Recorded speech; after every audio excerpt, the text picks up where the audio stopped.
ओम श्री गणेशाय नम नमस्कार बंधुगण आपण मानकु आम यूट्यूब चैनल को स्वागत।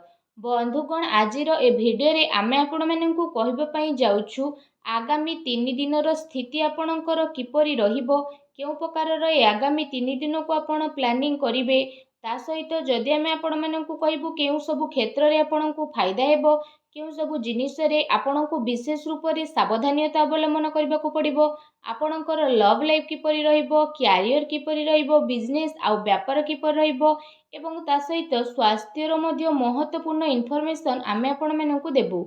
आउ ए वीडियो शेष रे आमे आपण मानकु किछि उपाय विषय मध्य कहिबु, जहा द्वारा आपण ए दिन को आहुरी अधिक शुभ और मंगलदायक सब्यस्त करि परिबे।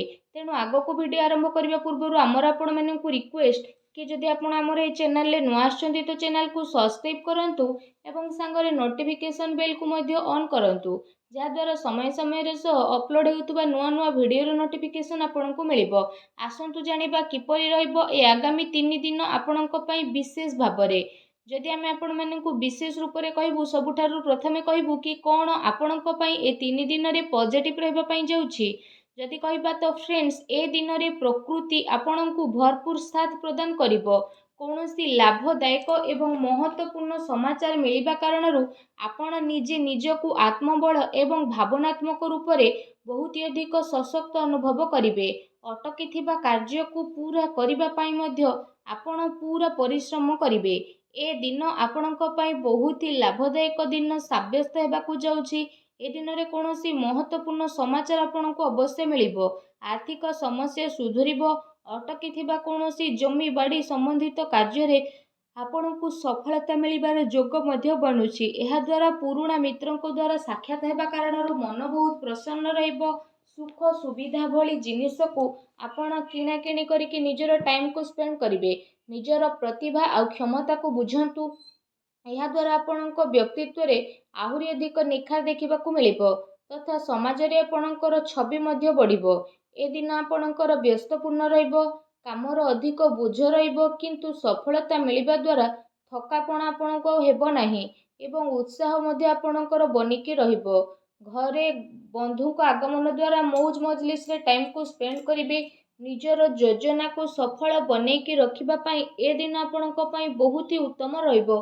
काफी लंबा टाइम रु चली आसुथुबा कौनसी प्रॉब्लम रु आपणको मुक्ति मध्य मिली जिवो, जहा पई आपण निजे निजकु चिंता मुक्त विशेष रूप रे अनुभव करिवे एवं आर्थिक मामला रे ठोस एवं महत्वपूर्ण निर्णय आपणक पई लाभदायक सिद्ध हेबो।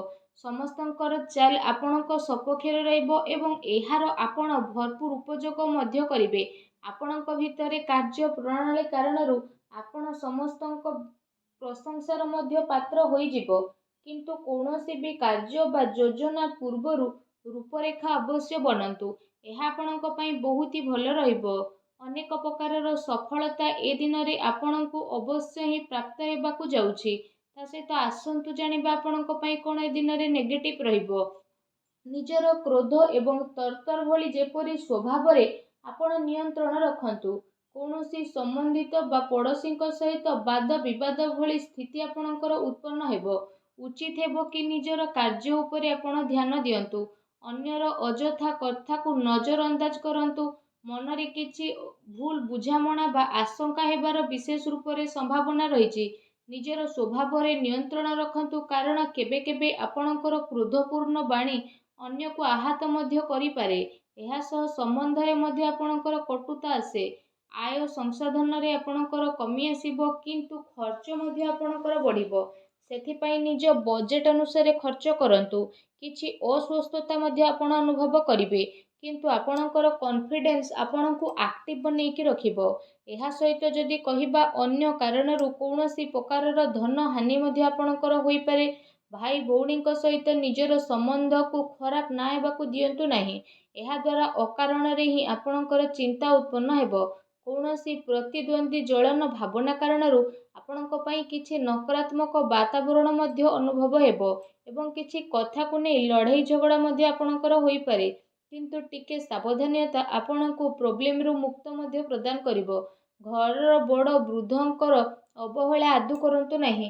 केबे केबे भूल बुझामणा एवं अलस्वामी कारणरू ଆପଣଙ୍କର ବନୁଥିବା କାର୍ଯ୍ୟରେ ରୋକାବଟ ମଧ୍ୟ ଆସିପାରେ।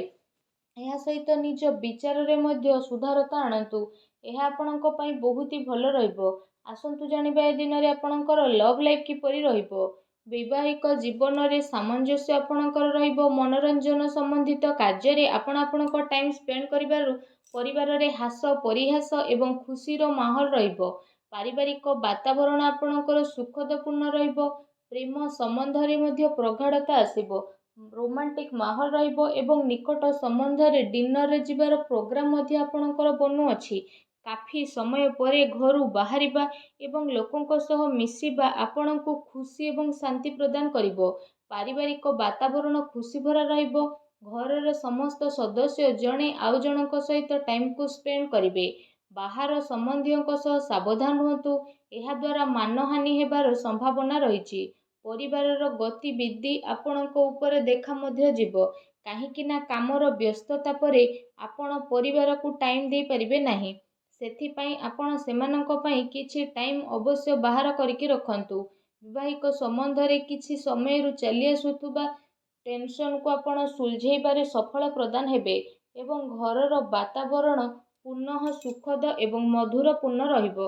ଆସନ୍ତୁ ଜାଣିବା ଏ ଦିନରେ ଆପଣଙ୍କ ବ୍ୟବସାୟିକ କ୍ୟାରିୟର କିପରି ରହିବ।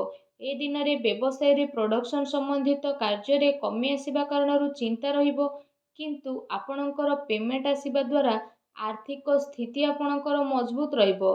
ସେଥିପାଇଁ ବେଶୀ ଟେନସନ ନେବାର ଆବଶ୍ୟକତା ନାହିଁ। ଉଚ୍ଚ ଅଧିକାରୀଙ୍କ ସହଯୋଗ ଆପଣଙ୍କୁ ଆପଣଙ୍କ କାର୍ଯ୍ୟରେ ସଫଳତା ପ୍ରଦାନ କରିବ। ତା ସହିତ କୌଣସି ବଡ଼ ଧରଣର ଅର୍ଡର ମିଳିବାର ମଧ୍ୟ ଯୋଗ ବନୁଛି। ସରକାରୀ ସେବାୟତ ବ୍ୟକ୍ତିଙ୍କ ଉପରେ କାର୍ଯ୍ୟର ଅଧିକ ବୋଝ ମଧ୍ୟ ଆପଣଙ୍କ ଉପରେ ରହିବ। କାର୍ଯ୍ୟ କ୍ଷେତ୍ରରେ କୌଣସି ନିର୍ଣ୍ଣୟ ଏକା ନିଅନ୍ତୁ ନାହିଁ। ଟିମ୍ ୱାର୍କ ବନେଇକି ଆପଣ ସବୁବେଳେ କାମ କରନ୍ତୁ। ଏହାଦ୍ୱାରା ବ୍ୟବସ୍ଥା ଉତ୍ତମ ବନିକି ରହିବ। ଆର୍ଥିକ ମାମଲାରେ କାହା ଉପରେ ଅଧିକ ଭରସା କରନ୍ତୁ ନାହିଁ, ନା କୌଣସି ପ୍ରକାରର ସମଝୋତା କରିବେ। ବ୍ୟବସାୟିକ କ୍ଷେତ୍ରରେ ଆପଣଙ୍କୁ ଆପଣଙ୍କର ପରିଶ୍ରମର ଅନୁରୂପ ବହୁତ ଭଲ ପରିଣାମ ମଧ୍ୟ ହାସିଲ ହେବ। ଏ ଦିନରେ ଆପଣଙ୍କୁ ଆପଣଙ୍କ ଭାଗ୍ୟର ଅଧିକ ସହଯୋଗ ମିଳିବ। ଚାକିରି ପେଶା ବ୍ୟକ୍ତି କୌଣସି ସରକାରୀ ମାମଲାରେ ଫସି ମଧ୍ୟ ପାରନ୍ତି, ତେଣୁ ସାବଧାନ ରୁହନ୍ତୁ। ବ୍ୟବସାୟିକ ପରିସ୍ଥିତି ଆପଣଙ୍କର ଅନୁକୂଳ ରହିବ। ନିଜର ପୁରା ଧ୍ୟାନ ବିଜନେସରେ କେନ୍ଦ୍ରିତ କରନ୍ତୁ। କୌଣସି ବଡ଼ ଲୋକଙ୍କର ମିଳିବାର ସମ୍ଭାବନା ମଧ୍ୟ ରହିଛି। ବ୍ୟବସାୟିକ ଗତିବିଧି ସମ୍ବନ୍ଧିତ ଯୋଜନା କୌଣସି ବାହାର ବ୍ୟକ୍ତି ଆଗରେ ଆପଣ ସେୟାର କରନ୍ତୁ ନାହିଁ। କେହି ଏହାର ଅନୁଚିତ ଉପଯୋଗ ମଧ୍ୟ କରିପାରେ ଏବଂ ଅର୍ଡର ସମ୍ବନ୍ଧିତ ସବୁ କାର୍ଯ୍ୟରେ ପକ୍କା ବିଲ୍ର ଆପଣ ଉପଯୋଗ କରନ୍ତୁ। ଚାକିରି କରୁଥିବା ଜାତକଙ୍କ ପାଇଁ ଏ ଦିନ ବହୁତ ହି ଲାଭଦାୟକ ଦିନ ରହିବାକୁ ଯାଉଛି। ଏହା ସହ ଚାକିରି ସମ୍ବନ୍ଧିତ ଏ ଦିନରେ ଆପଣଙ୍କୁ ବହୁତ ହି ଭଲ ଖୁସି ଖବର ଅବଶ୍ୟ ହିଁ ପ୍ରାପ୍ତି ହେବ, ଯାହାଦ୍ୱାରା ଆପଣଙ୍କୁ କାଫି ଖୁସିର ଅନୁଭବ ହେବ। ଆସନ୍ତୁ ଜାଣିବା ଏ ଦିନରେ ଆପଣଙ୍କ ସ୍ୱାସ୍ଥ୍ୟ କିପରି ରହିବ। ଗ୍ୟାସ୍ ଏବଂ ଏସିଡିଟି ଦ୍ୱାରା ଆପଣ ପ୍ରୋବ୍ଲେମ ରହିବେ। ଖାଦ୍ୟପେୟରେ ସଂଯମତା ରଖନ୍ତୁ। ବ୍ୟବସ୍ଥିତ ଦିନଚର୍ଯ୍ୟା ରଖିବା ପାଇଁ ଆପଣଙ୍କୁ ଆବଶ୍ୟକ ରହିଛି। ସ୍ୱାସ୍ଥ୍ୟ ମୌସୁମୀ ପରିବର୍ତ୍ତନ କାରଣରୁ ଥକାପଣ ଆପଣଙ୍କୁ ଅନୁଭବ ହେବ ଏବଂ କମଜୋରି ଅନୁଭବ ହେବ। ନିଜର ଇମ୍ୟୁନିଟି ସିଷ୍ଟମକୁ ଷ୍ଟ୍ରଙ୍ଗ କରନ୍ତୁ।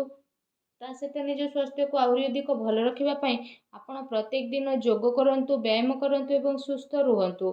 ଆସନ୍ତୁ ଜାଣିବା ଆଜି ଆପଣଙ୍କ ପାଇଁ କ'ଣ ବିଶେଷ ଉପାୟ ରହିଛି। ଏ ଦିନରେ ଆପଣ ବିଶେଷ ରୂପରେ ସ୍ନାନ ଆଦି କରିସାରିବା ପରେ ନିଜର ଶ୍ରଦ୍ଧା ଅନୁସାରେ, ନିଜ ସାମର୍ଥ୍ୟ ଅନୁସାରେ ସବୁଜ ମୁଗର ଦାନ ଭଗବାନ ଶ୍ରୀ ଗଣେଶଙ୍କୁ ସ୍ମରଣ କରିକି କରନ୍ତୁ। ଏପରି କରିବା ଦ୍ୱାରା ଭଗବାନ ଶ୍ରୀ ଗଣେଶଙ୍କ କୃପା ପ୍ରାପ୍ତ ହେବ ଏବଂ ଆପଣଙ୍କ ଜୀବନର ସବୁ ଦୁଃଖ କଷ୍ଟ ଦୂର ହେବ, ସବୁ ବାଧାବିଘ୍ନ ମଧ୍ୟ ଦୂରେଇ ଯିବ। ଆଶା କରୁଛି ଆଜିର ଭିଡ଼ିଓଟି ଆପଣଙ୍କୁ ଭଲ ଲାଗିଥିବ। ଭିଡ଼ିଓଟି ଭଲ ଲାଗିଥିଲେ ଭିଡ଼ିଓଟିକୁ ଲାଇକ୍ କରନ୍ତୁ। ଆଉ ଯଦି ଚ୍ୟାନେଲରେ ନୂଆ ଆସିଛନ୍ତି ତ ଚ୍ୟାନେଲକୁ ସବସ୍କ୍ରାଇବ୍ ମଧ୍ୟ କରନ୍ତୁ। ଧନ୍ୟବାଦ।